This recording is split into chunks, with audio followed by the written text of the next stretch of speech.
விருதுநகர் மாவட்டம் கிருஷ்ணன் கோவிலில் கல்விப் பணியில் கடந்த 34 ஆண்டுகளாக சிறப்பாக சேவையாற்றி வரும் VPMM கல்வி நிறுவனங்கள், கலை மற்றும் அறிவியல் கல்லூரி, பொறியியல் கல்லூரி, நர்சிங் கல்லூரி, கல்வியியல் கல்லூரி உள்ளிட்ட பல்வேறு கல்வி நிறுவனங்கள் ஒரே வளாகத்தில். மாண்புமிகு பேரவை தலைவர் அவர்களே, தேனி மாவட்டம் மேகமலை வரசநாடு பகுதியில் 7 ஊராட்சிகளில் 3-4 தலைமுறையாக அந்த பூர்வீக குடிமக்கள் வாழ்ந்து வந்தார்கள்.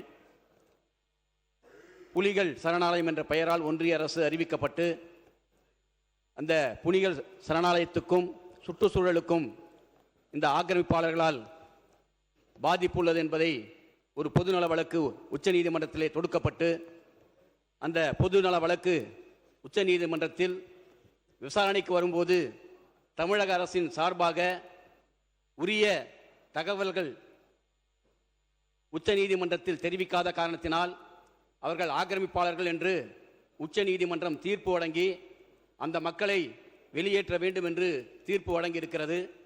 மாநில காவல்துறை ஒத்துழைக்கவில்லை என்றால் துணை இராணுவத்தை கொண்டு அந்த மக்களை வெளியேற்ற வேண்டும் என்று அந்த தீர்ப்பிலே சொல்லப்பட்டிருக்கிறது. உச்சநீதிமன்றமே சொந்த நாட்டு மக்களை துணை இராணுவம் கொண்டு வெளியேற்ற வேண்டும் என்பது இன்றைக்கு மிகவும் கவலையாக இருக்கிறது.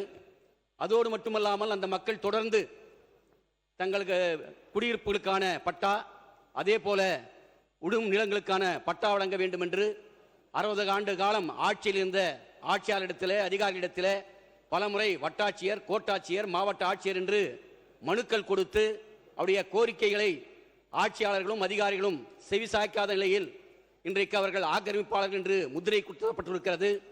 அதோடு மட்டுமல்லாமல் அவர்கள் பட்டா வழங்க வேண்டும் என்றால் நாடாளுமன்றத்திலோ பிரிக்ஸ் கூட்டமைப்பிலோ அல்லது ஐநா சபையிலோ தீர்மானம் நிறைவேற்றப்பட வேண்டிய அவசியமில்லை.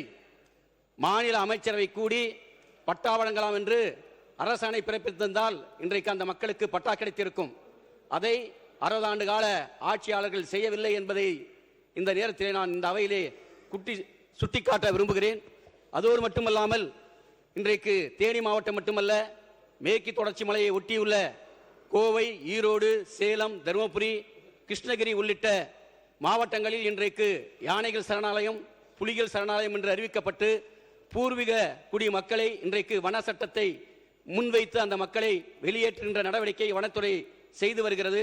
ஆகவே நம்முடைய அரசு உச்ச நீதிமன்றத்தில் அந்த மக்களை வெளியேற்றக்கூடாது, அந்த மக்கள் 100 ஆண்டுகளுக்கு மேலாக 1924 வாழ்ந்து வருகிறார்கள் என்ற உரிய ஆதாரங்களை நீதிமன்றத்திலே சமர்ப்பித்து அந்த மக்களுடைய வெளியேற்றுவதை தடுத்து நிறுத்த வேண்டும்.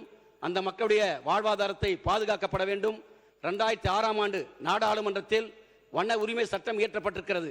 அந்த வன உரிமை சட்டத்தின்படி யாரெல்லாம் 1980க்கு முன்பு வரை வனங்களில் குடியிருக்கிறார்களோ, சாகுபடி செய்கிறார்களோ அந்த பழங்குடி மக்களுக்கு, மலைவாழ் மக்களுக்கு வன உரிமை சட்டம் 2006 படி பட்டா வழங்க வேண்டும் என்று நாடாளுமன்றத்திலே சட்டம் இருக்கிறது. அந்த வன உரிமை சட்டத்தின் அடிப்படையில் இன்றைக்கு தமிழ்நாடு முழுவதும் உள்ள பழங்குடி மற்றும் மலைவாழ் மக்களுடைய நிலங்களுக்கு இந்த அரசு பட்டா வழங்க வேண்டும் என்று கேட்டு இந்த மேகமலை வரசநாடு மக்களை பாதுகாக்கப்பட வேண்டும், வெளியேற்றுவதை தடுத்து நிறுத்த வேண்டும்.